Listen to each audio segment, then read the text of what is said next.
Assalamualaikum warahmatullahi wabarakatuh. Perkenalkan, nama saya Devi Arisandi, NIM 120340012 dari Program Studi Teknik Sistem Energi. Kali ini saya akan memaparkan dua materi soal untuk tutorial Kimia Dasar 1. Next.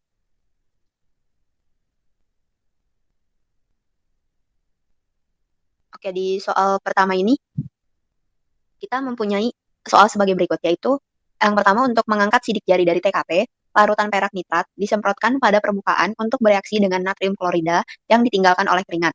Berapa molaritas larutan perak nitrat jika 45,0 ml larutan tersebut bereaksi dengan natrium klorida berlebih untuk menghasilkan 0,148 gram endapan perak klorida. Jadi soalnya itu kita keep dulu ya. Apakah terlihat sulit? Oke, untuk selanjutnya kita akan melihat penjelasannya. Nah, kita merumuskan dulu nih di sini, diketahui sama ditanyanya. Diketahuinya itu kan tadi ada larutan perak nitrat. Nah, perak nitrat ini mempunyai rumus senyawa yaitu AgNO3. Nah, untuk larutan ini berarti dalam bentuk aquos. Nah, setelah itu ada larutan natrium klorida yaitu NaCl dalam bentuk aquos, lalu volume AgNO3 yaitu 45,0 ml. Sesuai dengan soal, lalu ada juga massa endapan AgCl dalam bentuk solid atau padatan sebesar 0,148 gram. Lalu kita mempunyai ditanyanya ya, molaritas AgNO3. Nah, selanjutnya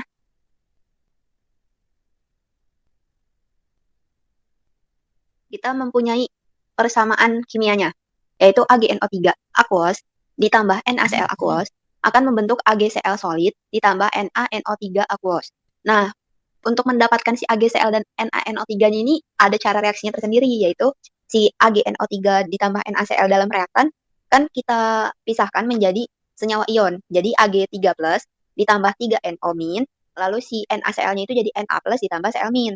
Nah, si kiri Ag3+ ini kita pasangkan dengan yang kanan yang si Cl-. Jadi yang plus sama yang min. Begitu juga 3NO- kita pasangkan dengan Na+. Maka akan terbentuk AgCl dalam bentuk padatan dan NaNO3 dalam bentuk larutan. Lalu kita mempunyai ini rumus yang wajib diketahui, yaitu M yang pertama M sama dengan N per V. Lalu yang kedua M sama dengan gram per mR dikali 1000 per mililiter. Yang ketiga, yang terakhir N sama dengan M per mR. Keterangan di sini N kecil itu jumlah zat atau mol. Lalu ada V besar itu volume atau liter, volume dalam satuan liter. M itu ada massa yaitu gram satuannya. Nah, di sini itu kan ada kata-kata gram. Gram ini merupakan massa dalam satuan gram. Jadi ada mR, massa molekul relatif dalam satuannya gram per mol. Lalu ada 1000 sebagai perbandingan liter dan mililiter. Kan perbedaannya itu beda 3 tingkat ya, jadi bedanya 1000. Lalu mililiter merupakan volume atau V dalam satuan mililiter. Maka kita menggunakan rumus pertama dan ketiga untuk soal ini. Nah, untuk lebih tahunya lagi, kita next ke halaman selanjutnya. Di sini kita menggunakan tabel periodik unsur kimia. Nah, ini tabel periodik ini harus disiapkan ya sebelum kita memulai. Dan alat hitung yaitu kalkulator. Next. Selanjutnya kita perhatikan baik-baik. Tadi kan pertama itu kita menyiapkan tabel periodik dan alat hitung. Setelah itu, untuk apa sih kita menyiapkan tabel periodik dan alat hitung? Untuk tabel periodik ini supaya kita akan mengetahui AR dari masing-masing unsur. Lalu alat hitung itu untuk mempermudah kita menghitungnya. ARAG itu kan nanti kita akan mendapatkan 108. Lalu ARN itu 14, ARO itu 16, dan ARCl itu 35,5.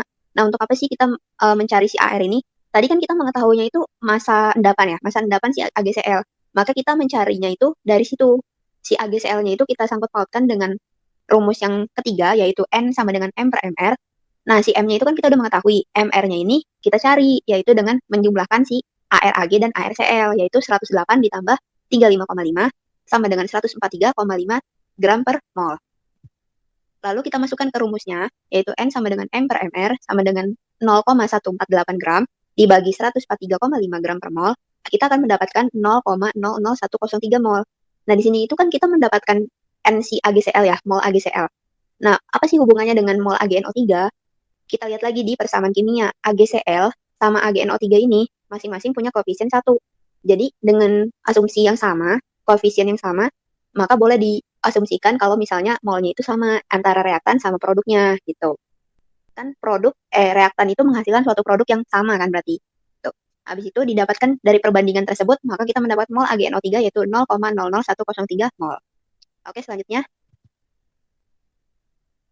kita mendapatkan lagi dari si mol itu kita masukkan antara mol sama volume. Yang tadi kita ketahui itu kan volume ya, volume si AgNO3. Maka kita menggunakan rumus yang pertama, yaitu M. M di sini M besar, yaitu molaritas, sama dengan N per V. Dari sini kita akan memasukkan 0,00103 mol per 0,045 liter. Karena dari liter ke mililiter, dari mililiter ke liter kita bagi 1000. Jadinya 0,045. Sama dengan 0,0228 mol. Kita sudah mendapatkan molaritasnya. Gitu. Oke, untuk soal yang kedua, di sini kita mempunyai gambarkan diagram orbital untuk menunjukkan bagaimana proses penggabungan orbital atom pusat untuk membentuk orbital hibrida pada senyawa bromin pentafluorida, yaitu BRF5. Kan penta itu 5 ya. Lalu rumuskan, diketahui, ditanya, dan jawabannya secara terstruktur seperti yang tadi. Gitu. Selanjutnya, pertama kita siapkan dulu ya tabel periodik unsur kimianya. Lalu kita gunakan juga alat hitung berupa kalkulator. Lalu kita diketahuinya yaitu BRF5, dan ditanyanya itu diagram orbital. Diagram orbitalnya ini dalam bentuk hibridisasi ya nantinya. Nah, kita mendapatkan nih, si BR-nya itu nomor atomnya 35, terus F-nya itu nomor atomnya 9. Kita tahu dari tabel periodik. Nah, gunanya nomor atom ini akan kita konfigurasikan elektronnya menggunakan metode Aufbau atau metode Bohr. Oke, selanjutnya. Nah, kenapa kita menggunakan metode Aufbau atau metode Bohr? Dari dua-duanya itu mempunyai kelebihan dan kekurangan. Untuk konfigurasi ke struktur Lewis, boleh saja pakai metode Bohr. Tapi untuk mengetahui golongan dia A atau B, kan kalau tabel periodik itu yang baru itu ada berjumlah belasan ya. Tapi untuk tabel periodik yang lama, itu dibedakannya dengan golongan A dan B. Nah, makanya kita menggunakan metode Aufbau supaya kita tahu dia itu golongan A atau golongan B. Kalau metode Bohr itu berupa metode kulit. Jadi itu tabel kulit dan jumlah elektron maksimum. Yaitu rumusnya itu 2n kuadrat. Oke, selanjutnya. Kita mengetahui nih konfigurasi elektron CBr yaitu 35 dengan Aufbau. Nanti kita mendapatkan 1s2, 2s2, 2p6, 3s2, 3p6, lalu 4s2, 3d10, dan 4p5. Konfigurasi elektron Br dengan Bohr itu 2, 8, 18, dan 7. Nah, bedanya apa sih Aufbau sama Bohr di sini? Kalau Aufbau itu kan dia jelas ya, kulitnya itu SPD gitu.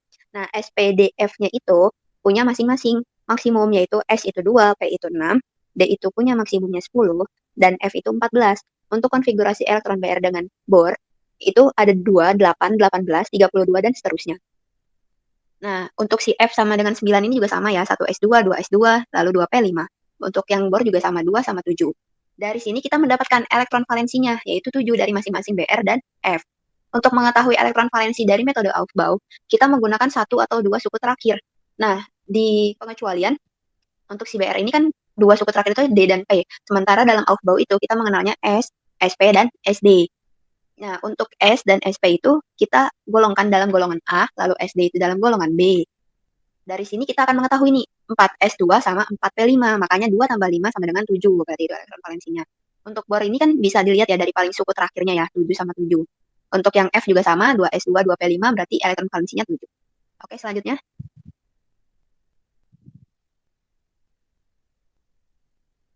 Kita menggunakan struktur Lewis atau metode dot. Metode dot berarti memakai titik ya, bukan silang. Kalau dulu SMA pakainya silang untuk mempermudah. Kalau sekarang kita pakainya dot ya. Untuk si BR ini kan sama F ini punya valensinya masing-masing 7. Berarti BR-nya itu ada 7, lalu F-nya itu punya 5, ada 5 dia tuh. Berarti dari 5 itu, 5 elektronnya itu berikatan dengan 5 elektron valensi dari BR. Berarti BR punya elektron valensi 7, berarti dikurangin 5 sama dengan 2. Nah, itu akan menjadi elektron yang bebas. Lalu F itu kan masing-masing 1, berarti ada 6 dari masing-masing si F itu yang menjadi elektron bebas. Untuk si warna putih sama putih itu kan berarti adalah PeB, yaitu 1. PeB ini kita runutkan dari si atom pusatnya, jadi elektron bebas dari atom pusat, yaitu Br. Lalu ada kuning dan hitam, itu berarti PeI, atau yang pasangan elektron ikatan. Ada 5 ya, ada 1, 2, 3, 4, 5, karena masing-masing mengikat 1 elektron dari F. Maka, bentuk molekul senyawa BrF5 menurut teori VSEPR adalah AX5E dengan bentuk segi 4 piramida. Kan AX5 berarti PeI-nya ada 5, E-nya 1, berarti PeB-nya 1 gitu. Selanjutnya. Nah, di sini nih kita harus mengetahui nih tabel bentuk molekul. Nah, untuk yang dilingkari itu pasangan elektron berikatannya tadi kan 5, pasangan elektron bebasnya itu 1. Berarti jumlah elektron atau domainnya keseluruhannya itu adalah 6. Maka akan membentuk segi 4 piramida. Bentuknya ada di paling kanan ya sebelahnya. Gitu. Oke, selanjutnya.